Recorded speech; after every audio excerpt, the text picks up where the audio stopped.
Hello అండి, నమస్తే.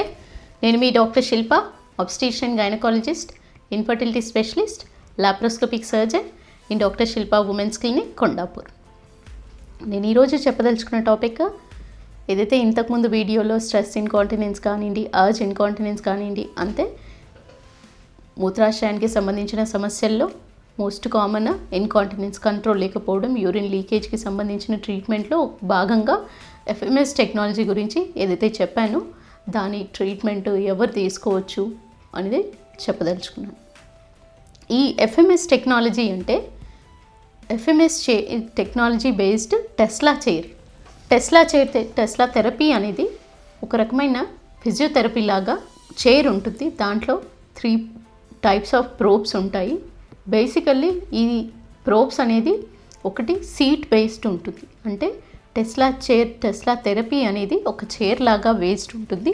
ఆ చైర్ ఫంక్షనింగ్ వచ్చేసి మ్యాగ్నెటిక్ వైబ్రేషన్స్ ఇస్తూ మజిల్ని, అంటే మూత్రాశయం బలపడడానికి కానీ, మూత్రాశయం పటుత్వం ఎప్పుడైతే లూజ్ అవుతుందో లేదా యాంగిల్ మారడం వల్ల మూత్రం అనేది లీక్ అవ్వడము, ఈ రకమైన ఇది యాక్చువల్లీ చాలామంది చిన్న సమస్య అని అనుకుంటారు.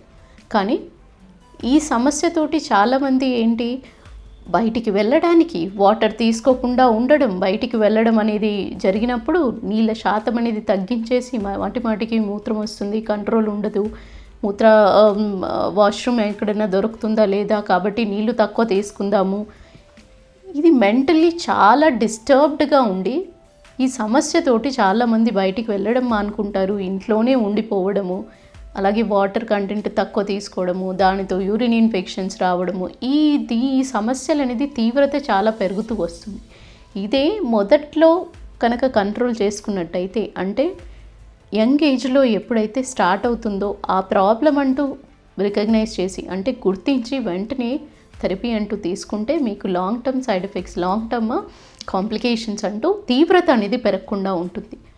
ఈ తీవ్రత పెరిగిన తర్వాత కూడా ఈ థెరపీ అనేది తీసుకోవచ్చు. అప్పుడు కూడా ఎఫెక్టివిటీ అంటే వస్తుంది. కానీ దాని ఎఫెక్టివిటీ దానికి సరిపడా సెషన్స్ అంటూ ఎక్కువగా తీసుకోవాల్సిన అవసరం ఉంటుంది. అదే ఎర్లీ ఏజ్లో రికగ్నైజ్ చేసుకున్నట్టయితే తక్కువ సెషన్స్తోనే ఈ ట్రీట్మెంట్ అంటూ జరిగిపోతుంది. ఈ టెస్లా చైర్ గురించి చాలామంది టెస్లా చైర్ ఎలా పనిచేస్తుంది, ఏ రకంగా పనిచేస్తుంది అనేది, ఎప్పుడు తీసుకోవాలి, ఈ క్వశ్చన్స్ అనేది చాలామంది అడుగుతున్నారు. వీళ్ళందరి గురించి ఈ ఇన్ఫర్మేషన్ ఈ వీడియో చేయదలుచుకున్నాను.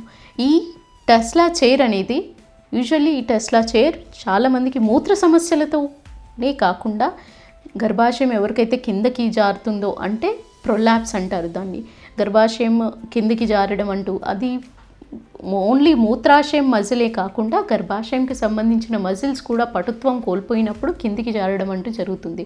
వీళ్ళకి కూడా ఈ పెల్విక్ ఫ్లోర్ మజిల్స్ని స్ట్రెంథెన్ చేస్తూ, దాంతో పాటుగా బేసిక్గా ఇది ఒక్కటే కాదండి, టెస్లా థెరపీ అనేది పెల్విక్ ఫ్లోర్ మజిల్ స్ట్రెంథెన్ చేస్తూ అబ్డామినల్ మజిల్ని కూడా స్ట్రెంథెన్ చేస్తుంది.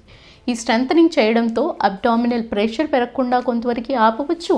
దాంతోపాటు బేసిక్ దీనివల్ల వచ్చే పెల్విక్ ఫ్లోర్ మజిల్ స్ట్రెంథనింగ్ అనేది ఒక మ్యాగ్నెటిక్ వైబ్రేషన్ ద్వారా, ఒక సర్టెన్ రిథమ్ తోటి మ్యాగ్నెటిక్ వైబ్రేషన్స్ అంటూ 20 నిమిషాల నుంచి ఒక్కొక్కరి సమస్యకి, స్ట్రెస్ ఇన్కాంటినెన్స్కి సంబంధించిన సమస్యకి కొంతవరకు టైమింగ్ అంటూ ఉండడం జరుగుతుంది. అర్జ్ ఇన్కాంటినెన్స్కి ఇంకొక టైప్ ఆఫ్ ప్రోగ్రామ్ కానివ్వండి, మిక్స్డ్ ఇన్కాంటినెన్స్కి ఇంకొక రకమైన ప్రోగ్రామ్, కొంత ప్రొలాప్స్కి సంబంధించి ఇంకొక రకమైన ప్రోగ్రామ్స్, ఈ ప్రోగ్రామ్ పరంగా సెలెక్ట్ చేసుకొని దాన్ని సెట్ చేసినప్పుడు దానికి సంబంధించి ఈ థెరపీలో వచ్చే మ్యాగ్నెటిక్ వైబ్రేషన్స్, అంటే కీగిల్స్ ఎక్సర్సైజ్ ఏదైతే బేసిక్ ట్రీట్మెంట్ అని మాట్లాడడం జరిగిందో, ఆ కీగిల్స్ ఎక్సర్సైజెస్ చేయలేని వాళ్ళకి కీగిల్స్ ఎక్సర్సైజ్తో థెరపీ ఎప్పుడైతే సరిపోదో దానికంటే ఎక్కువ ఇంటెన్సిటీ ఆఫ్ మజిల్స్ని స్టిమ్యులేట్ చేస్తూ, మ్యాగ్నెటిక్ వేవ్స్తో జనరేట్ చేస్తూ ఒక మజిల్ మీద స్టిమ్యులస్ ఇవ్వడం జరుగుతుంది. ఈ మజిల్ స్టిమ్యులస్ ప్రెగ్నెన్సీలో మాత్రం ఇవ్వలేము. పోస్ట్ డెలివరీ వీళ్ళకి 6 వారాల తర్వాత ఇమీడియట్లీ ఈ ఎఫ్ఎంఎస్ థెరపీ అంటూ, టెస్లా థెరపీ అంటూ తీసుకున్నట్టయితే చాలామందికి ఈ సమస్య నుంచి బయటపడగలుగుతారు.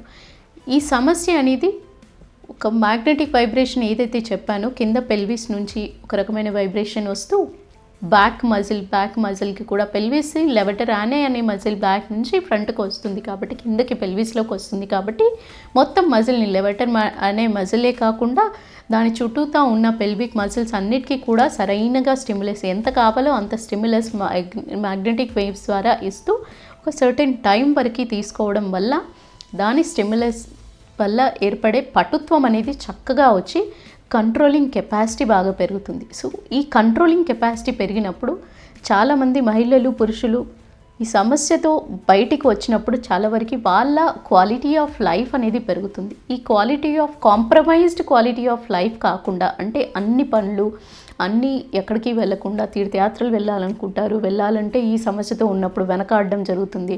సో ఇవన్నీ కూడా జరగకుండా ఉండడానికి ఒక సర్టెన్ ఏజ్, అంటే ఓల్డ్ ఏజ్ వచ్చిన తర్వాత ఎక్కువ సెషన్స్ అయినా పర్వాలేదు తీసుకొని కొంచెం పటుత్వం చేసుకున్న తర్వాత, పటుత్వం అనేది ఏర్పడిన తర్వాత మీ క్వాలిటీ ఆఫ్ లైఫ్ చాలా ఏర్పడుతుంది. క్వాలిటీ ఆఫ్ లైఫ్ పెరిగినప్పుడు, అంటే మీరు ఎంత చేసినా మీ లైఫ్ ఫుల్ఫిల్మెంట్ అంటూ ఉండకుండా సాటిస్ఫైడ్గా మీరు చేయగలిగే ఈ సమస్య major impact me quality of లైఫ్ని బాగా ఇంపేర్ చేస్తుంది.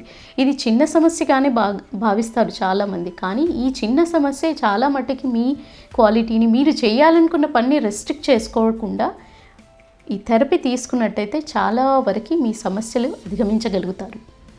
సో ఈ టెస్లా థెరపీ అనేది ఎవరెవరు తీసుకోవాలి, ఎప్పుడు తీసుకోవాలి, ఎన్ని సెషన్స్ అనేది నెక్స్ట్ వీడియోలో చెప్తానండి. Thank you. నమస్తే.